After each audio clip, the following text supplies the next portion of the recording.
In early 2026, the United States and Israel launched a massive attack deep into Iranian territory.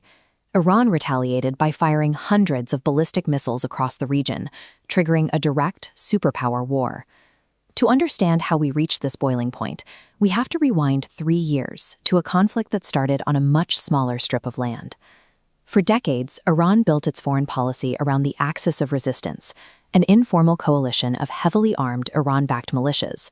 By funding and equipping groups in Gaza, Lebanon, Syria, Iraq, and Yemen, Iran surrounded Israel and U.S. military assets with a geographic ring of fire. It was a proxy network designed to project Iranian power without risking a direct attack on Tehran. That geographic shield was tested on October 7, 2023.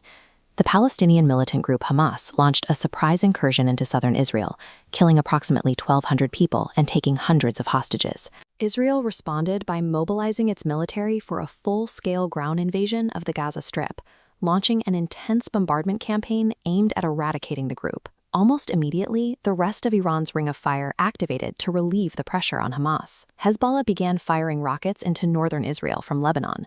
Militias organized under the Islamic Resistance in Iraq targeted U.S. military bases across Iraq, Syria, and Jordan. Down south, the Houthi movement in Yemen started attacking commercial shipping vessels in the Red Sea. Facing a multi-front assault, the United States and Israel shifted their approach. Instead of fighting a perpetual defensive shadow war against these individual militias, they made the strategic decision to go on the offensive.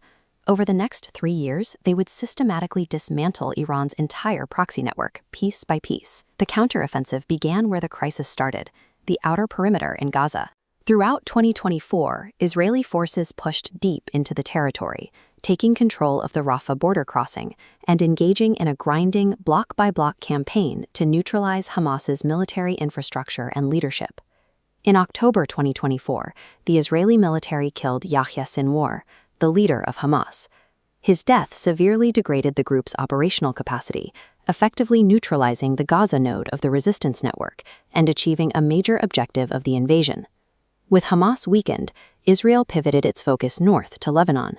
In September 2024, thousands of pagers and walkie-talkies used by Hezbollah operatives detonated simultaneously. This devastating operational breach was followed just days later by an airstrike on Hezbollah's underground headquarters in Beirut, resulting in the assassination of their longtime leader, Hassan Nasrallah. The leadership decapitation triggered a massive military escalation. Israel launched an intense aerial bombardment across Lebanon and sent ground troops across the border.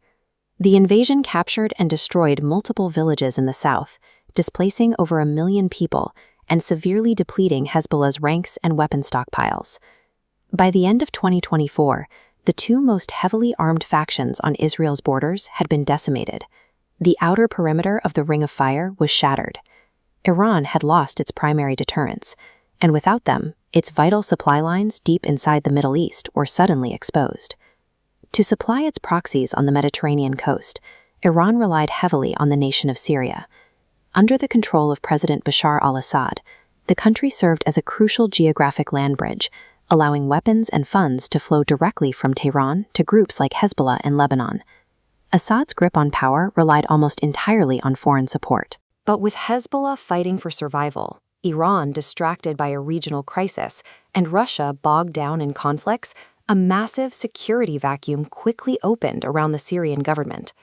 On November 27, 2024, a coalition of Syrian opposition groups launched a surprise offensive from the country's northwest. Taking advantage of the weakened regime, they rapidly pushed through government defense lines, seizing major cities like Aleppo and Hama in a matter of days. The rebel advance moved with astonishing speed. Just 11 days after the offensive began, opposition forces captured the capital city of Damascus. Assad fled the country for Moscow, bringing an abrupt end to his decades-long rule. The fall of the Assad regime was a fatal blow to Iranian logistics.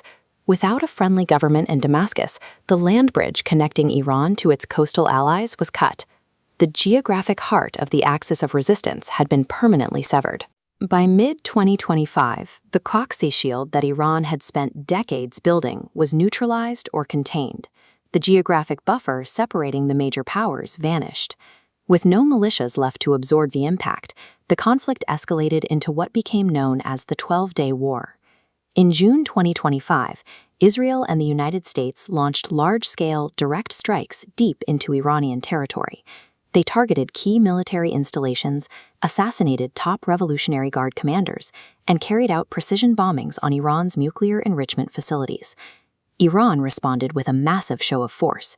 The Iranian military fired hundreds of short and medium-range ballistic missiles directly at Israel, as well as at Al Udeid Air Base in Qatar and other U.S. military outposts across the Persian Gulf. As the missiles flew, a crisis erupted inside Iran's borders. Years of crushing economic sanctions, combined with the financial drain of funding the proxy network and the shock of the 12-day war, ignited nationwide protests. By late 2025, strikes and demonstrations were paralyzing the Iranian government from within. Stripped of its external defenses and fracturing internally, the Iranian state was cornered. The proxy strategy that was supposed to insulate the government had failed, leaving Tehran uniquely vulnerable to outright regime change. In early 2026, the United States initiated its largest military buildup in the Middle East since the 2003 invasion of Iraq. Carrier strike groups, guided missile destroyers, and advanced fighter squadrons flooded the region, locking Iranian airspace and coastal waters down. On February 28, 2026, the U.S. and Israel launched a sweeping series of coordinated airstrikes across Iranian cities. The stated objective was the removal of the Iranian government. The strikes destroyed leadership compounds, killing Supreme Leader Ali Khamenei and effectively decapitating the core of the state. Looking at the map of the Middle East in 2026, the geopolitical landscape is unrecognizable from just 3 years prior. The glowing network of the axis of resistance has shattered into grayed-out zones, leaving Iran completely isolated on the regional stage.